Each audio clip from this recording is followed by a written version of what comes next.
विचार करा पण अति विचार करू नका. ओव्हर थिंकिंग तुम्ही म्हणजे विचार करतायत, पण ओव्हर थिंकिंग काय करायची गरज आहे.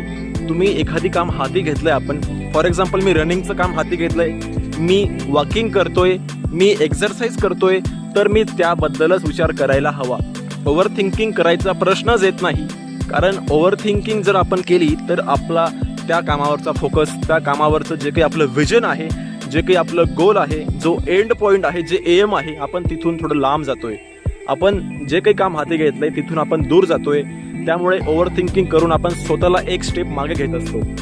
त्यामुळे त्याच कामावर विचार करा. जे काम हाती घेतलंय ते काम 100% मी माझे कसे देऊ शकतो, ते काम अधिक चांगल्या पद्धतीने कसं पार पडू शकतो.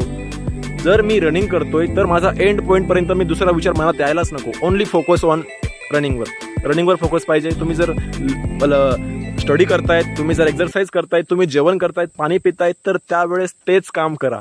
म्हणजे प्रेझेंट कंटिन्युअसमध्ये जगा.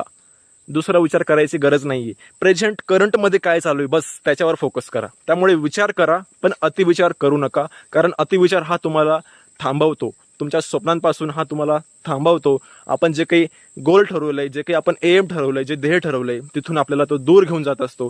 त्यामुळे विचार करा त्या गोष्टीबद्दल जे तुम्ही हाती घेतलंय. धन्यवाद.